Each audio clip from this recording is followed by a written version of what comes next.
So this here, 7.32, where we're at, should be, I don't think they're in your notes, I'm not sure. Actually, yep, they are. This first one here is in the note sheet. Now, this here, there is no possible way to actually get to the correct answer. There's no way for us to know if A, B, C, or D for this one here is the correct answer because we do not have the passage that goes along with it.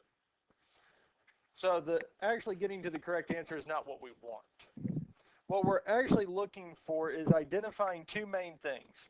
What the new information that they're giving us in this here, and kind of the reference or road signs we're looking for. So if we look at this question here, a given volume of gasoline has an energy density roughly 4 times higher than that of liquid hydrogen. Given this information, and scientist one's viewpoint, the current amount of liquid hydrogen that would be necessary to replace gasoline as an energy source in the U.S. for a single day would be A, B, C, or D. Well, do we know what scientist one's viewpoint is? No. I mean, we weren't even given any passage to reference back to. But looking at this here, what new information did we gain from this question?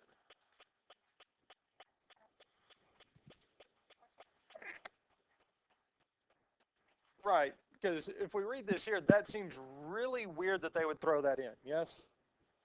That they would just throw that specific piece of information, because, I mean, most of the questions, especially English or math, they don't go into this huge detail, or even the reading. The fact that once we hit the questions, really it's asking specific information. What is, answer this question, answer this question. Here they throw in a given volume of gas. That is the additional information. That is key to answering this question. So actually this one here, they gave us information to begin with. A given volume has a density roughly 4 times higher than that of liquid hydrogen. So that's going to be helpful really in answering this question. Now where are we going to look to find the rest of it? Well, we'll look back at scientist one's viewpoint.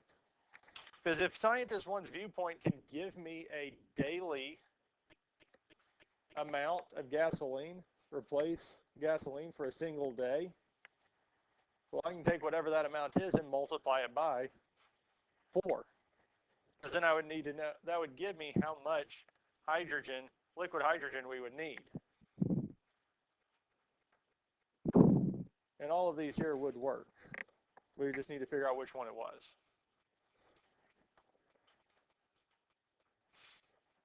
Now the second one, silver, Ag, has the lowest resistivity of all the metals. Based on table 1 and 2, the resistance in ohms of a 10 centimeter long, 0.1 centimeter diameter silver wire at 20 degrees Celsius would most likely be F, G, H, or J. Well, what's the additional information they gave us?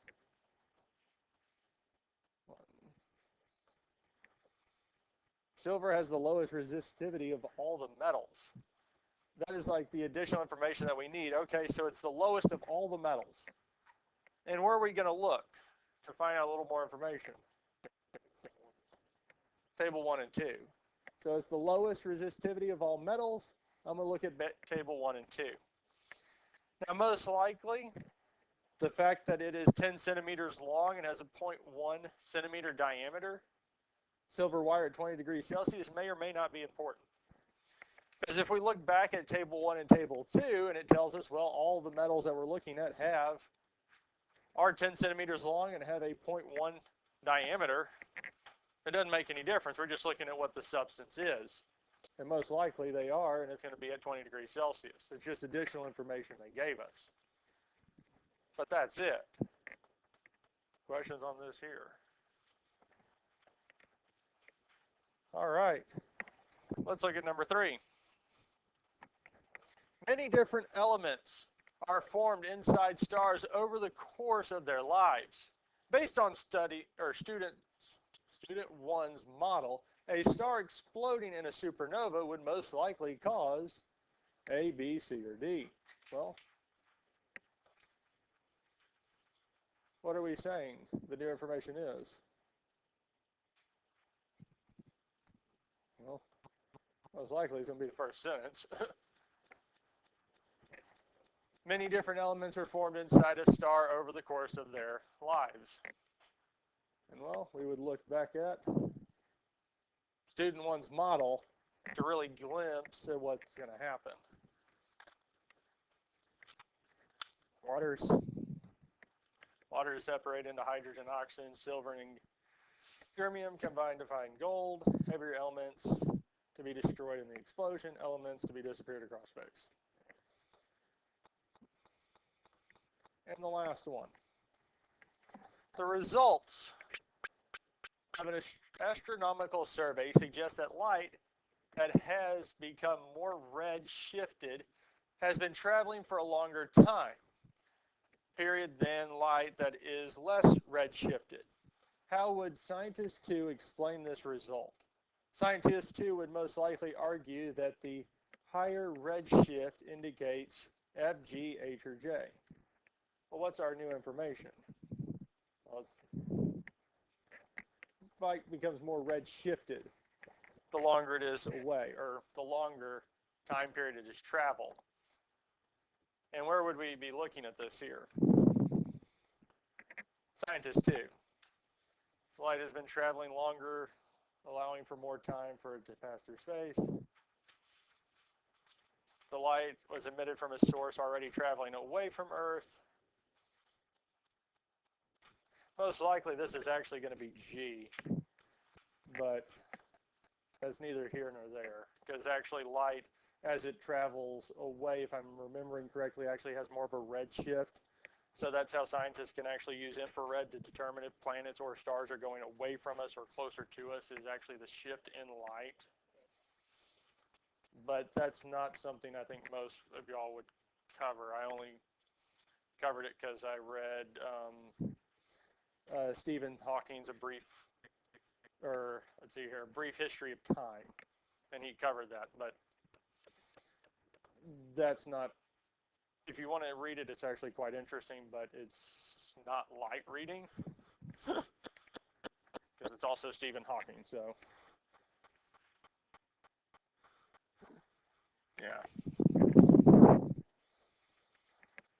So, well, that's actually the end of the note sheet. We're going to do, again, like we normally do, one of the passages. And again, I'll let y'all pick which one we want to look at.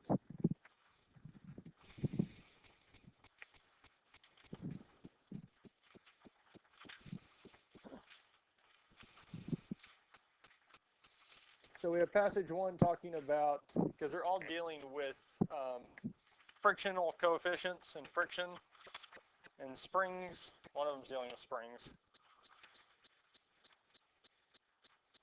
So we're dealing with friction potential. Huh? Okay.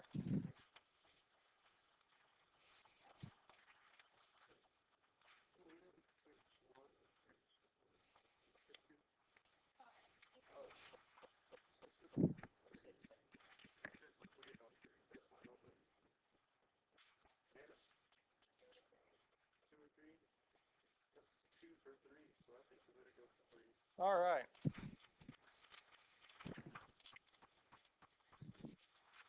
Sounds good to me. So when we look at number 3, so we're talking about a physics class, and we have a cart here, little swirl attached to it. And then we have 2 graphs here that are showing a wave energy of kinetic and potential energy, where we have 0 in the middle and then max and minimum on either side. Okay, there we go. 0, max for potential, max for kinetic. Now we look at this first one here. When a spring is stretched or contracted, the amount of energy exerted to stretch or compress it is stored in the spring as potential energy, which can be used to do work. Based on definition 2, in order to increase the amount of work that a particular spring is able to do, one must blank. Well, let's get the highlighter out. Where's our additional information? Right here, isn't it? Exerted is compressed, it's stored, and the potential to do work. Based on definition 2, in order to increase the amount of work that a particular spring is able to do, one must what? So for, C? Increase the amount that the spring is stretched or compressed. Yeah. Because for us to increase it, we need to increase the amount of work. And that's, did we actually look at definition 2? No, it kind of gave it to us right there in the question. And that's kind of nice. It'd be nice if all of them were like that. Suppose a spring with a stiffness constant of 5 is used in an experiment. Based on definition 1, how would the force exerted by this new spring when stretched a distance of 10 centimeters compared to a standard spring with a stiffness constant of 2 stretch the same distance? So we're looking at definition 1. Definition 1. The force exerted by a spring is F equals Kx, where K is a constant relative to the stiffness of the spring, and X is the amount the spring is stretched or compressed. Okay, F equals Kx.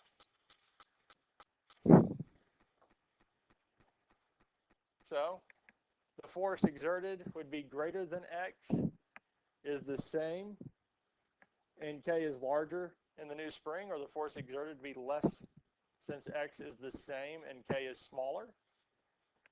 The force exerted would be greater since X is larger and K is the same, or the first smaller and greater. Now, when we look at all 4 of these answers, so we have either X is bigger or smaller or the same, or K is different. Now, looking back here, K is a constant related to the stiffness of the spring, and X is the amount that the spring is stretched or compressed. Let's see here if it, okay, good. So based on definition 1, so we have a stiffness of 5 is used to stretch a distance of 10, and we have a constant stretch of 2. So K is our distance.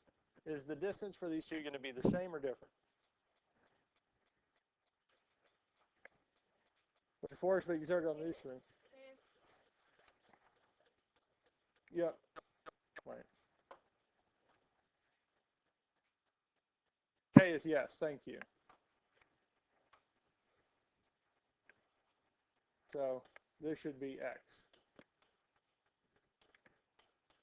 K is our 5 and then 2. So the one that's changing is K.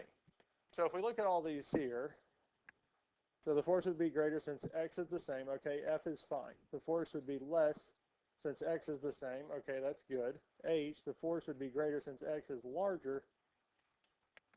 Okay.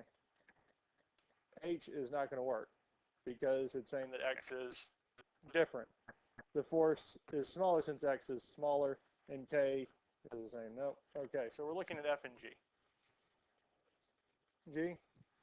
So the force exerted would be less since the K is smaller for the new string. So our new spring is what? And the old one is? So is the new one bigger or smaller? So the correct answer is F. Because the stiffness of the spring is going to be bigger. The force exerted would be greater since X is the same, so the distance is the same, and the stiffness is larger for the new string. Because the bigger the value, the more force it's going to deal. And that actually is true, because if we think of the bigger a spring is, when it's compressed, it comes up a lot stronger. a lot more work is done. All right. Question 13. Suppose that the spring is not expanded or contrasted at all when attached to the cart on the track. Based on the information, the car will cause the spring to be stretched or compressed to a new equilibrium position, be pulled from its current position to a new position as the spring returns to its equilibrium position. C, increase the potential energy stored in the spring, or remained at rest since the spring is not exerting any force at all. What do we think? Yeah. Actually, it's D. Because what did we say about the spring? It's not expanded or contracted. It's not going to move. Because the way that we increase energy with a spring is either we're putting energy in it by shrinking it or expanding it. So if we don't touch it, it's not going to do anything. It's just going to stay at rest. Even if we attach it to something, it'll still stay at rest. Question 14. Suppose that the spring pictured in figure 1 is stretched to a new position before the cart is attached, such that the cart begins at point P on the track to the right of point A. Okay? So point P on the chart to the right of point A. Okay, so we're somewhere over here.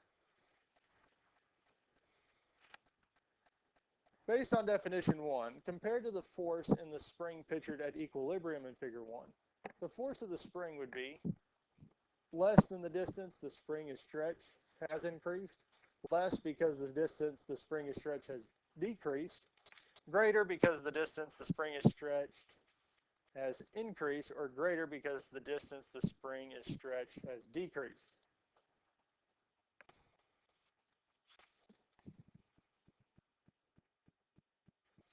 So we're comparing it to what? The equilibrium. So it's stretched, yes? If we stretch or compress it, we're doing what?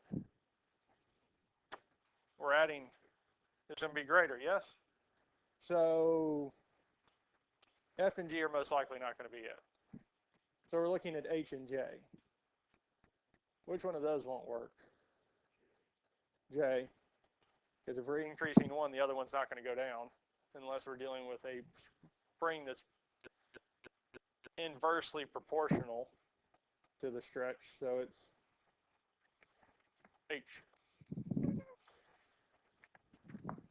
And last but not least, a student hypothesized that every 15 seconds, beginning when the spring is released, the spring would alternate between having all of its potential energy converted to kinetic and in the following 15 seconds having all of its kinetic energy converted back into potential. If this hypothesis is correct, figure 2 indicates that after 60 seconds have elapsed, the spring would have all of its potential energy converted into kinetic energy how many times? So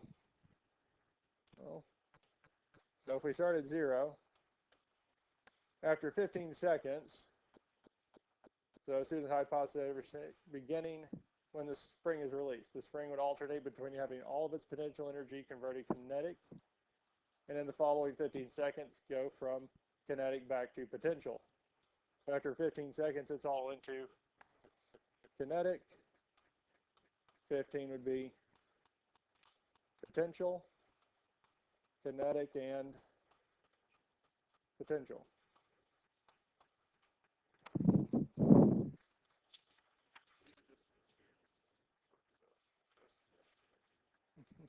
Potential would have its potential converted to kinetic energy.